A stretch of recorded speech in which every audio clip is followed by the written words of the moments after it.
मित्रांनो, पुन्हा एकदा स्वागत आहे माझ्या ब्लॉगमध्ये. तर खूप दिवसांनी ब्लॉग येतोय माहिती आहे, आणि ते सांगायची तुम्हाला काही गरज नाही. सो आज मी चाललोय एक खास ठिकाण आहे, म्हणजे ते ॲक्च्युली आहे दयानंद कॉलेज सोलापूर. सो त्या कॉलेजमध्ये माझा एका मित्राच्या भावानेच म्हणजे तिथं एक रांगोळीपासनं छत्रपती शिवाजी महाराजांचं एक आर्ट काढलंय. सो ते आपण बघायला चाललोय आणि त्या आजच्या ब्लॉगमध्ये मी तुम्हाला दाखवणार आहे.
सो आपण आलो दयानंद कॉलेजला.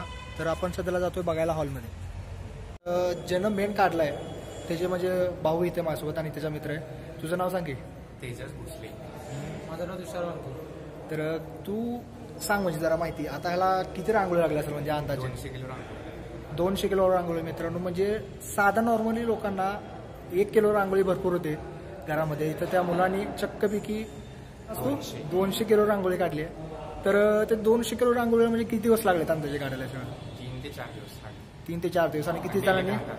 डेली 10 तास म्हणजे पूर्ण फुल टाइम वर्क केले त्यांनी. आणि फक्त 3 ते 4 जणांनी 3 जणांनी केलेत फक्त. त्यामध्ये म्हणजे यांचे बंधुराज तुषार भोसले. तर एक नंबर केलं मित्रांनो. तुम्हाला जर टाइम असला तर येऊन जावा. हे जर डेट बहुतेक 22 तारखेपर्यंत आहे. तुम्ही कधी पण येऊ शकताय. फ्री ऑफ कॉस्ट आहे, म्हणजे असं काय बघायला नाही. महाराजांची मला वाटते सोलापुरात तर पहिल्यांदा इतक्या मोठ्या प्रमाणामध्ये रांगोळी काढली. आणि सगळ्यात अजून एक महत्त्वाची गोष्ट म्हणजे जे आपल्याला महाराजांनी महाराष्ट्रामध्ये खास शिकवलंय की जाती धर्म मानायचं नाही. तर ह्याचे जे आयोजक आहेत ते आहेत, तुम्ही जर बघितलं असाल फोटोमध्ये, तर ते आयोजक अयूब पठाण म्हणून आहेत. तर खूप म्हणजे भारी रांगोळी काढली त्या मित्रांनी. संकल्पना पण त्याची म्हणजे किती खतरनाक आहे बघा तुम्ही. जर तुम्हाला टाइम असला तर नक्की या, बघून जावा.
मित्रांनो, जसं की आत्ता बघितलोय, आत्ता झालंय आपण दयानंद कॉलेजचं म्हणजे झालंय हॉलचं रांगोळी बघून. तर आता वेळ आहे, तर आता सध्याला मी जरा कॉलेज पण बघतो, कारण मी सोलापुरात राहून फर्स्ट टाइम आलो दयानंद कॉलेजला. आणि चला बघा.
तर मित्रांनो मी आलोय जसं की तुम्ही बघू शकताय. काल रात्री आलो तो घरी थोडा उशीर झाला तर सो त्यामुळे मी काल कंटिन्यू केलं नाही एंडिंग. सो आता करतोय. तर मित्रांनो कसा वाटला व्हिडिओ नक्की सांगा. तर जसं की तुम्हाला तर माहिती असेल की आता 19 फेब्रुवारी येते छत्रपती शिवाजी महाराजांची जयंती आहे. यावेळेस तर गेल्या वर्षी सुद्धा खूप मोठ्या प्रमाणामध्ये शिवजयंती साजरी झाली होती. यावेळेस पण होणार. पण कोविड-19चं गाईडलाईन आपल्याला बेसिकली म्हणजे जे काय सोशल डिस्टन्सिंग म्हणा किंवा मास्क म्हणा याचं पालन करून आपण जयंती यावर्षी सुद्धा साजरी करायची आहे. तर अजून एक गोष्ट मित्रांनो आपण केली पाहिजे. मला असं वाटतं की जयंती जर आपण साजरी करणारच आहोत पण त्यासोबत आजकाल छत्रपती शिवाजी महाराजांचे विचार सुद्धा आपल्याला सोबत साजरे केले पाहिजेत. मग ते शेतकऱ्यांबद्दल असो किंवा महिलांबद्दल असो. छत्रपती शिवाजी महाराजांना तर तुम्हाला जसं माहिती असेल की त्यांना जाणता राजा सुद्धा म्हणायचे. कारण महाराष्ट्रातल्या प्रत्येक व्यक्तीच्या मनामध्ये त्यांच्याबद्दल आदर होता. त्यांनी मनापासून महाराजांना राजे मानायचे. सो त्यामुळे त्यांना जाणता राजा म्हणायचं. कारण ते प्रत्येकांसाठी होते.